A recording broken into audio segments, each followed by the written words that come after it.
Hello കൂട്ടുകാരെ, എല്ലാവർക്കും എൻ്റെ ചാനലിലേക്ക് സ്വാഗതം. അപ്പോൾ ഇന്നത്തെ റെസിപ്പി ബ്രൗണി ആട്ടോ. നല്ല ക്രിസ്പി ആയിട്ടുള്ള നല്ല അടിപൊളി ടേസ്റ്റുള്ള ബ്രൗണീൻ്റെ റെസിപ്പി ആയിട്ടാണ് ഞാൻ വന്നിരിക്കുന്നത്. അപ്പോൾ പുതിയതായി കാണുന്ന കൂട്ടുകാർ ലൈക്കും സബ്സ്ക്രൈബും ചെയ്യാൻ മറക്കരുത് കേട്ടോ. അപ്പോൾ നമുക്ക് റെസിപ്പിയിലേക്ക് കടക്കാം. ആദ്യം തന്നെ ചോക്ലേറ്റ് പിന്നെ ബട്ടർ ഒക്കെ എടുത്തിട്ടുണ്ട്. ആദ്യം നമുക്ക് 200 ഗ്രാം ചോക്ലേറ്റ് എടുക്കാം. പിന്നെ 50 ഗ്രാം വേറൊരു പാത്രത്തിലും വെച്ചിട്ടുണ്ട് കേട്ടോ. അപ്പോൾ ഇത് ലാസ്റ്റ് ഇടാനാണ് ഈ 50 ഗ്രാമിൻ്റെ മാറ്റി വെച്ചേക്കണം. ഇപ്പോൾ നമുക്ക് 200 ഗ്രാം ഒന്ന് കട്ട് ചെയ്തെടുക്കാം കേട്ടോ.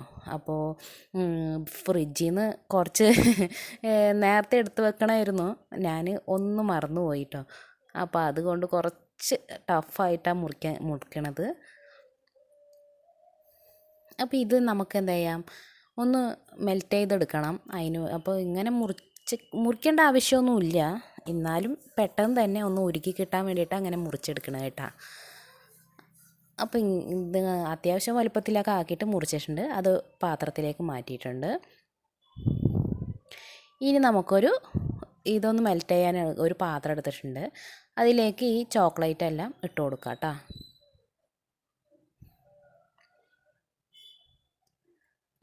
ഒരു 100 ഗ്രാം ബട്ടറും കൂടി അതിലിട്ട് കൊടുക്കാം. ഇനി നമുക്ക് ഒരു പാത്രത്തിൽ അത്യാവശ്യം നല്ല തിളപ്പിച്ച വെള്ളം എടുക്കുക. അതിലേക്ക് ഈ പാത്രം ഇറക്കി വെച്ച് കൊടുക്കുക. ഇനി ഇത് മെല്ലെ മെല്ലെ മെല്ലെ ഉരുകി റെഡിയായി വരും കേട്ടോ. അപ്പോൾ മെല്ലെ സ്റ്റൗ ഓണാക്കി കൊടുത്തിട്ടുണ്ട് കേട്ടോ ഞാൻ. അങ്ങനെ വെള്ളം കുറച്ച് തിളച്ചോട്ടെ, അപ്പോൾ വേഗം ആവുമല്ലോ. അപ്പോൾ അങ്ങനെ ഉരുകിയൊക്കെ വന്നിട്ടുണ്ട്. ഇനി ബട്ടർ കൂടി ഉരുകി റെഡിയായി വരാനുണ്ട്. ഇനി ഇതൊക്കെ ഒന്ന് നല്ലതുപോലെ യോജിക്കട്ടെ. അപ്പോൾ ഇടയ്ക്കിടയ്ക്ക് ഒന്ന് ഇളക്കി കൊടുക്കേണ്ട ആവശ്യമുണ്ട്.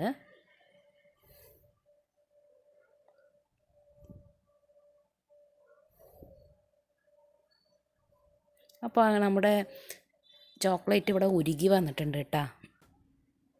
ഇനി അത് മാറ്റി വയ്ക്കാം. ഇനി നമുക്ക് കേക്ക് ഉണ്ടാക്കുന്ന ടിന്നെടുക്കാം. അതിലേക്ക് ഓയിലോ അല്ലെങ്കിൽ ബട്ടറോ വെച്ച് ഒന്ന് സ്പ്രെഡ് ചെയ്ത് കൊടുക്കാം കേട്ടോ. ഇനി ഇതിൽ ബട്ടർ പേപ്പർ വെച്ചിട്ട് ആക്കാം. ഞാൻ ഇവിടെ ബട്ടർ പേപ്പർ ഇല്ല ശരിക്കും വെച്ചാൽ, അതുകൊണ്ട് ഞാൻ അങ്ങനെ ആക്കി കൊടുക്കുക. അപ്പോൾ ഈ പാത്രത്തിലെ എണ്ണയൊക്കെ നല്ലപോലെ തടവിച്ച് മാറ്റി വെച്ചിട്ടുണ്ട്. ഒരു 3/4 കപ്പ് പഞ്ചസാര അതൊന്ന് പൊടിച്ചെടുക്കാം മിക്സിൻ്റെ ചെറിയ ജാറിൽ. അത് പൊടിച്ചിട്ടുണ്ട്. അതൊരു നല്ല ഉണങ്ങിയ വെള്ളത്തിൻ്റെ അംശമൊന്നും ഇല്ലാത്തൊരു പാത്രത്തിലേക്ക് ഇട്ട് കൊടുക്കാം.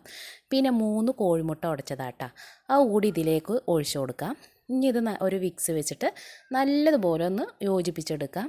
ഒരുപാട് പതപ്പിച്ചെടുക്കേണ്ട ആവശ്യമൊന്നുമില്ല. എന്നാലും പഞ്ചസാരയും മുട്ടയും നല്ലതുപോലെ യോജിക്കുന്നവരെ ഒന്ന് മിക്സാക്കി എടുക്കണം കേട്ടോ. നല്ലതുപോലെ പതപ്പിക്കേണ്ട ആവശ്യമൊന്നുമില്ല. ഇനിയിപ്പോൾ നിങ്ങൾക്ക് വേണമെങ്കിൽ മിക്സിൻ്റെ ജാറിലിട്ടിട്ട് ഇത് ചെയ്യാം കേട്ടോ. 3 മുട്ട ഒഴിച്ച് പഞ്ചസാര ഇട്ടിട്ട് ഒന്ന് അടിച്ചെടുത്തിട്ട് നമുക്ക് ഈ പാത്രത്തിലേക്ക് ഒഴിച്ചു കൊടുക്കാം.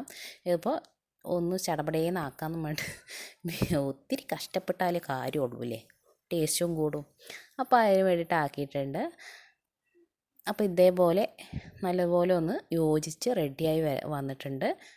കണ്ടില്ലേ, ഇതേപോലെ ആവണം കേട്ടോ. അടിപൊളിയായി വന്നിട്ടുണ്ട്. അതവിടെ ഇരിക്കട്ടെ.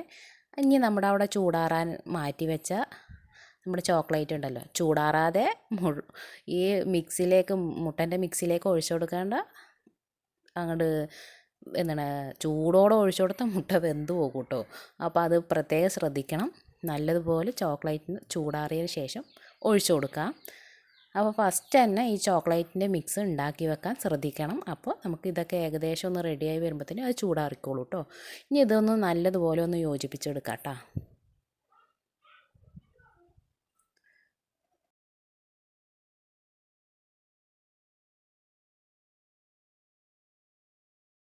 നല്ലതുപോലെ യോജിച്ചിട്ടുണ്ട്. ഇതിലേക്കൊരു 3-4 തുള്ളി വാനില എസൻസ്, ഈ മുട്ടൻ്റെ മണമൊക്കെ ഉണ്ടാവുമല്ലോ, അതൊന്ന് മാറാൻ വേണ്ടിയിട്ട് 3-4 തുള്ളി കേട്ടോ വാനില എസൻസ് ഒഴിച്ചു കൊടുത്തിട്ടുണ്ട്. അതൊന്ന് മിക്സാക്കി എടുത്ത് ഒരു നുള്ളുപ്പ് വേണമെങ്കിൽ ഇട്ട് കൊടുക്കാം കേട്ടോ. എന്നിട്ട് ഒന്ന് നല്ലതുപോലെ ഒന്ന് മിക്സാക്കി ഇട്ടെടുക്കാം.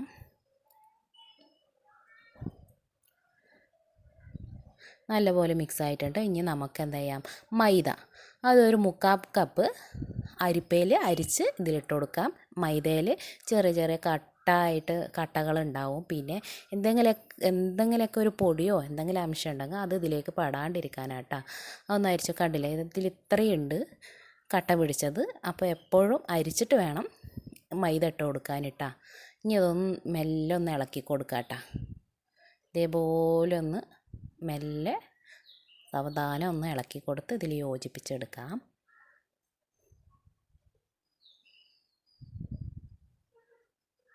അപ്പോൾ റെഡി ആയിട്ടുണ്ട്.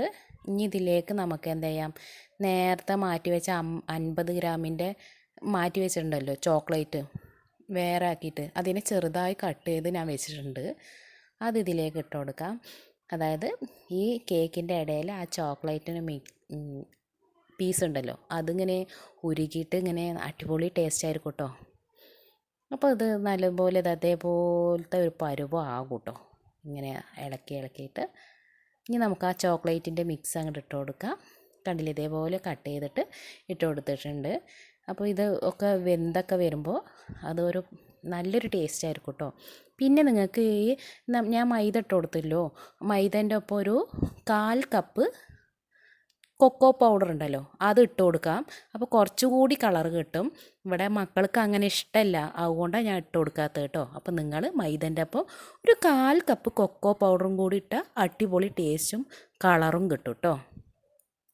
നമ്മൾ അവിടെ ആദ്യം തന്നെ എണ്ണ തേച്ച് അവിടെ മാറ്റി വെച്ച ടിന്നിലേക്ക് ഈ ബാറ്റർ അങ്ങോട്ട് ഒഴിച്ചു കൊടുക്കുക. ഈ ചോക്ലേറ്റിൻ്റെ പീസുകൾ ഇട്ട് കൊടുത്തില്ലേ, അപ്പോൾ നല്ലതുപോലെ ഒന്ന് ഇളക്കി കൊടുക്കണം കേട്ടോ. അത് കഴിഞ്ഞ് ടിന്നിലേക്ക് ഇട്ട് കൊടുത്ത് ഒന്ന് ടാപ്പ് ചെയ്തെടുക്കാം. ഓവനിലാണ് ഞാൻ വെക്കണം കേട്ടോ. ഒരു 150 ഡിഗ്രിയിൽ 30 മിനിറ്റ് വെക്കാം. അതവിടെ 30 മിനിറ്റിന് ശേഷം നല്ല അടിപൊളിയായി വന്നിട്ടുണ്ട് കേട്ടോ. മേലെ ഇങ്ങനെ മൊരിഞ്ഞ അടിപൊളി മണമൊക്കെ ഇങ്ങനെ വരുന്നുണ്ട് കേട്ടോ. അതിനെ ഒന്ന് ചൂടാറാൻ വേണ്ടി മാറ്റി വെച്ചിട്ടുണ്ട്. പിന്നെ ഞാൻ അതിൻ്റെ മേലേക്ക് ഐസ്ക്രീം വേണമെങ്കിൽ ഒഴിച്ചു കൊടുക്കുക, അല്ലെങ്കിൽ ചോക്ലേറ്റിൻ്റെ മിക്സ് വേണമെങ്കിൽ അതിൻ്റെ ഇടയിൽ ഒഴിച്ചു കൊടുക്കുക. ഞാൻ ഇവിടെ ഡയറി മിൽക്കിന് ചൂടുവെള്ളത്തിൽ ഒന്ന് മെൽറ്റ് ചെയ്യാൻ വെച്ചിട്ടുണ്ടായിരുന്നു, അത് ഇവിടെ റെഡി ആയിട്ടുണ്ട്. അപ്പം നമ്മുടെ കേക്ക് ഇവിടെ ചൂടാറിയിട്ടുണ്ട്. ഇനി അതിൻ്റെ മേലോട്ട് ഈ ഡയറി മിൽക്കിൻ്റെ ഇതൊന്ന് മെൽറ്റ് ചെയ്തത് ഒഴിച്ചു കൊടുക്കുക കേട്ടോ. ഏറ്റവും ടേസ്റ്റ് പറഞ്ഞാൽ ഐസ്ക്രീമിൻ്റെ ഒപ്പം കഴിക്കാനാട്ടാ. ഐസ്ക്രീമും അതിൽ കുറച്ച് ഈ ഡയറി മിൽക്കും അതേപോലെ ഒന്ന് ഐസ്ക്രീമിൻ്റെ മേലോട്ടാക്കി അതിൻ്റെ ഇതിൻ്റെ ഒരു കഷ്ണം കൊടുത്ത് അങ്ങനെ കഴിച്ചാൽ അടിപൊളി ടേസ്റ്റ് ആയിരിക്കും. അപ്പോൾ ഇവിടെ ചെറിയ 2 ദിവസം ഒരു അടുപ്പിച്ച് മഴയൊക്കെ പെയ്തപ്പോൾ ഐസ്ക്രീം എടുക്കാതിരുന്ന കേട്ടോ. കുട്ടികൾക്ക് സുഖമില്ലാതാവും, അതുകൊണ്ടാണ്. അപ്പോൾ നിങ്ങൾ അങ്ങനെ ഐസ്ക്രീമൊക്കെ വെച്ചിട്ട് ടേസ്റ്റ് ചെയ്ത് നോക്കണം കേട്ടോ. അപ്പോൾ അടിപൊളിയാണ്. എൻ്റെ എല്ലാ കൂട്ടുകാരും ഉണ്ടാക്കി നോക്കണം കേട്ടോ. നല്ല അടിപൊളി ബ്രൗണിയാണ്. എൻ്റെ എല്ലാ കൂട്ടുകാരും ഉണ്ടാക്കി നോക്കണം. അപ്പോൾ ഇനി കാണും വരക്കും. ടാറ്റാ.